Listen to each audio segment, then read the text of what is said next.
Una paciente joven sufre un trauma en la pierna. Como consecuencia de esto, presenta una fisura en el peroné. Acude al sistema público donde un ortopedista le sugiere operarse en una clínica privada por $1.500, aduciendo las deficiencias de insumos en el sistema público. Enojada ante este chantaje, solicita al administrador de turno una cita con otro especialista. Luego de 3 horas, el nuevo médico le recibe con la frase: «Usted es la que no quiere pagar $1.500 para sanarse». Al final, la cirugía no era necesaria. Estamos presenciando una nueva normativa para la cual no fuimos educados. Nos educamos mediante el uso de nociones de verdad, positivismo, que pueden ser manipuladas según intereses particulares, utilitarismo. De esta forma hemos transformado la salud en un fetiche. La bioética tuvo un auge y fungió como una alternativa a la crisis de valores de la práctica médica. La realidad nos muestra que la enseñanza de la bioética no respondió a dichas expectativas. Durante la emergencia sanitaria de marzo del año 2020, los noticieros ecuatorianos denunciaron sobreprecios en la adquisición de insumos hospitalarios en diferentes casas de salud. A raíz de esto, se han destapado casos de corrupción en varios hospitales del sector público. Todo esto mientras se nombraban los médicos como héroes sin capa. En los años 70, en los Estados Unidos, Van Rensselaer, médico oncólogo, introdujo el neologismo bioética. Esta fue una respuesta a cuestiones morales en el ámbito de la investigación.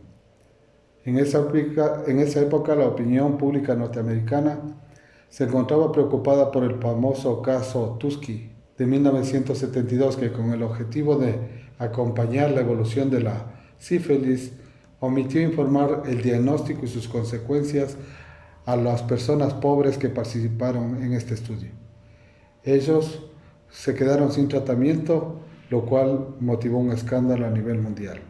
Después de 4 años de debate, se publicó el informe Belmont, que definía los principios éticos que deberían ser aplicados a investigaciones que involucren a seres humanos. Estos principios luego fueron recogidos por pertenecer a las tradiciones morales de Occidente, las que ya se encontraban implicadas en varios códigos y normas anteriores, especialmente religiosas. Dichos principios se transformaron en una fórmula mágica, en una mantra, algo que todos repiten sin cuestionarlo: beneficencia, no maleficencia, autonomía y justicia. Para el pensamiento positivista, estos principios, desarrollados a partir de la moral común norteamericana, no solo arreglarían los problemas de la investigación, sino además los de la práctica médica en todo el mundo. Estos principios no reflejan los contextos de otras sociedades, por lo que fueron perdiendo su contenido al intentar aplicarse en otros contextos. Las limitaciones de su pretensión de ser una teoría moral universal fueron quedando atrás al no reconocer la dificultad de aplicarlos en contextos sociales, religiosos y económicos diferentes. Esta desmedida y dogmática orientación a los principios de la bioética goza de una gran aceptación en el mundo académico, como un nuevo campo de reflexión teórico en las aulas de clase, pero en realidad como ética aplicada no tiene ningún impacto. Las prácticas de corrupción instauradas se presentan en todos los niveles de la sociedad, incluyendo las instituciones médicas, y no están ausentes en la relación médico-paciente, como podemos mirar en cualquier noticiero de horario estelar en cualquier parte de Latinoamérica.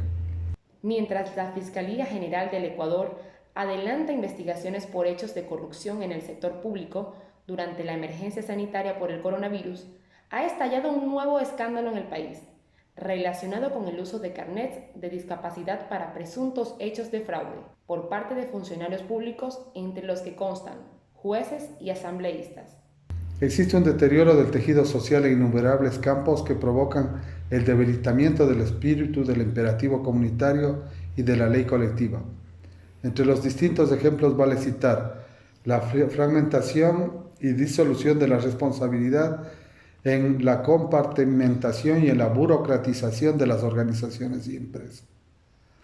El hiperdesenvolvimiento del principio egocéntrico en detrimento del principio altruista, la desarticulación del vínculo entre individuo y especie, La desmoralización que culmina en el anonimato de la sociedad de masas es la avalancha mediática y la supervaloración del dinero en donde queda enterrada la bioética.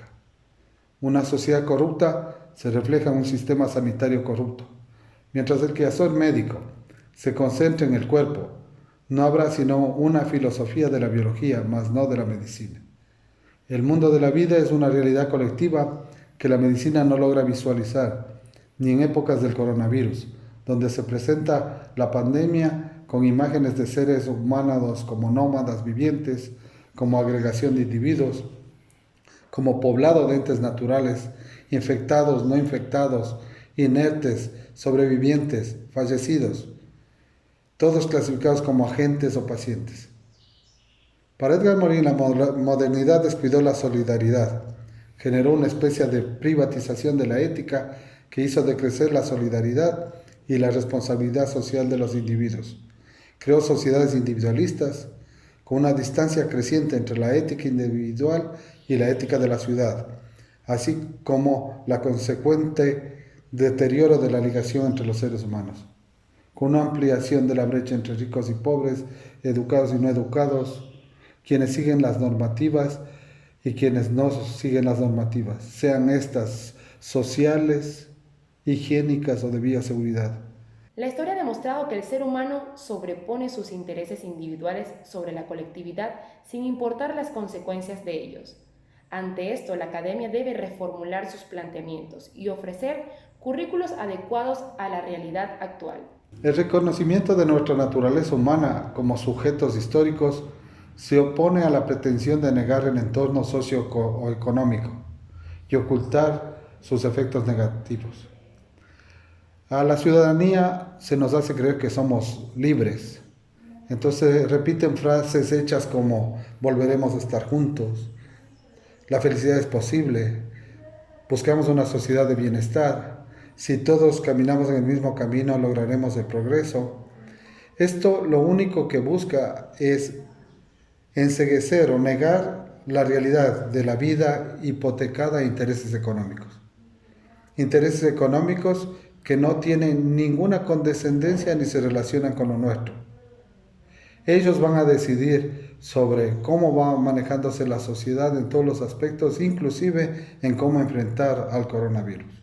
La edición del volumen 4, número 3, correspondiente a noviembre del año 2019, de Práctica Familiar Rural, realizada en coordinación con el CEIS de la UTE, deja planteado varios postulados, entre ellos la verdad inalienable para la reflexión bioética. Se exhorta a la academia para que contribuya en la formación de los nuevos profesionales con enseñanzas o reflexiones de la ética vinculados con la práctica profesional. Para ello debe superar la ética individual y avanzar hacia una ética de la ciudad. Si bien la práctica profesional opera sobre la realidad y la modifica o transforma, la ética individual es capaz de sostener formas perversas de convivencia social.